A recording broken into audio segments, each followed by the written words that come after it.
In an effort to make more diverse videos, deck profiles are one thing that I want to make more of. I'm going to attempt to make a deck profile for each new set that comes out in English.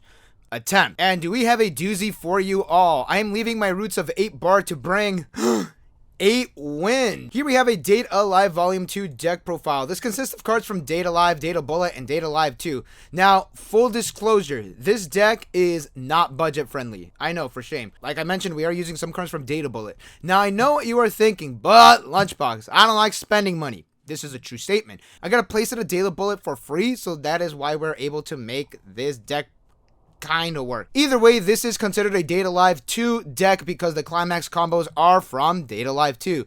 So without further ado, here is 8 Wind Date Alive. Starting with Decisive Moment Origami. On play from hand, you top check your deck, and if it's a level 2 or higher card, you send that card to your stock. And she is a drop salvage, and after you salvage, you give a character 1k power. This is stock acceleration, which you really don't need in this deck, but it does help keep your stock clean, and you are going to go through your deck fairly quickly. So having that salvage option is very, very nice. Also, you know what the next card in your deck is going to be, which is a nice little thing. We got Gun Kurumi. On play, shuffle 2 characters from your waiting room back into your deck, and there is no soul reduction when side attacking. And on attack, you give a character 1k5 power. The power boost is the main reason you're running this, but the shuffling 2 cards is pretty nice because then that way you could shove more triggers back into your deck for extra damage. Although you are running a salvaging level 1 combo, so this isn't like exactly the best, but still, it is a nice card to have. Climax Swap Kurumis, 2k5 body, that is essentially it. Moving on. We run 4 of the Riki Kurumis. On play, you pay 1, choose a card from your waiting room, toss it to the bottom of your clock, and then you search a level 1 or lower character. Solid because you choose what you get to send to your clock. If you need to fix your color, you actually can.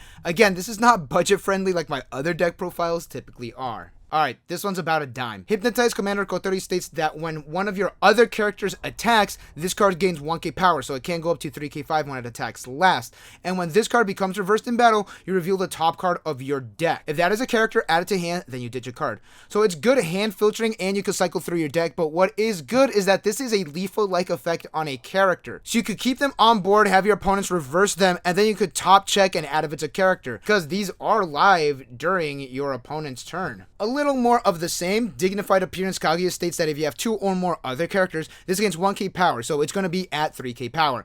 And when this card becomes reversed in battle, top check up to 3 cards, you add one of the twins, then you ditch a card. It's a good way to cycle through your deck. You are running a lot of twins in this build, and on top of that, it is similar to the last card. You could use these as a way to play a little more defensively.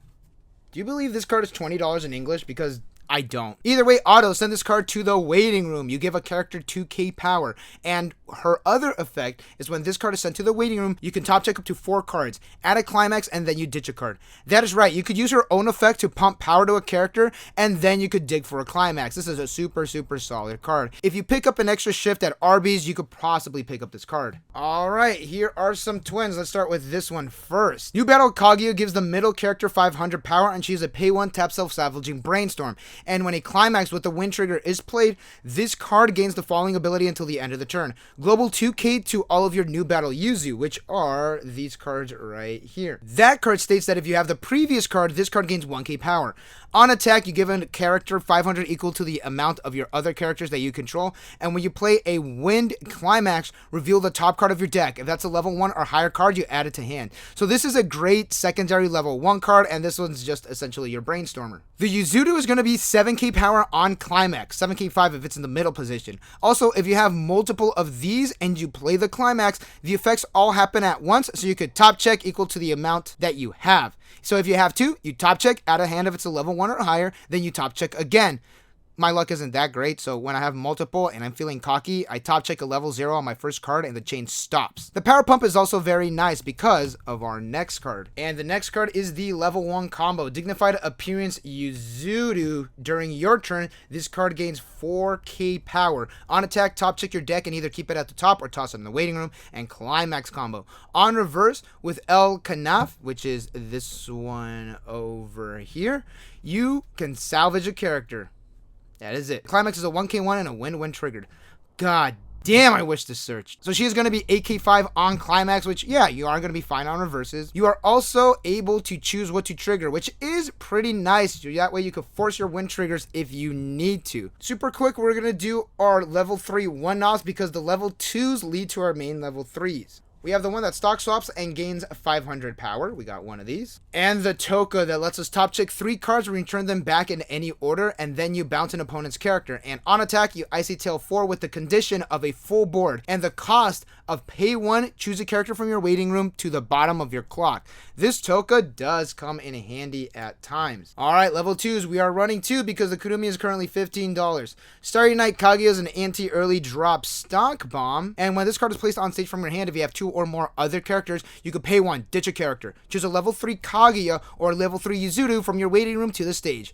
Okay, super quick, anti-early drop is nice, and if you hit a refresh and you do not have your level 3s in your waiting room, but you do have it in your hand, you could ditch them and you could still call them. So you would want to keep a couple of them in your hand just in case. So let's start with the Yuzuru first. 2 as 1 Yuzuru states that all of your characters in front of this card gain 2k power on play from hand or from the previous card's effect. If you have a full board, you could blind stock. If you have 4 or more characters, your opponent's characters cannot be returned to their hand by your wind triggers. So that part's important. And your last effect is that if your character trigger check reveals a wind, if you have 4 or more other characters, you could bounce one of your opponent's characters to the top of their deck.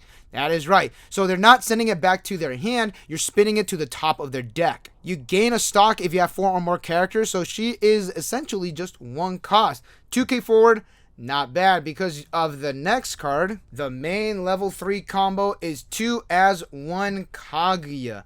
On play from the 2-1 Kaguya or from hand, you heal. Busted, I know. And climax combo, on attack, if you have We Are First in play, which is this one over here. You got to check out the triple rare. Just you do it on your own time. If you have 4 or more characters, you can look up to 2 cards from the top of your opponent's deck, ditch whatever you don't like, and keep whatever you do at the top. Then this card gains Twin Drive. The climax is a 1k1 and a wind when triggered. So this is going to be 13k power on climax with the previous card's effect. She's a Mocha-like effect where you don't check your own deck, which, you know me, I like that effect. But she does have Twin Drive.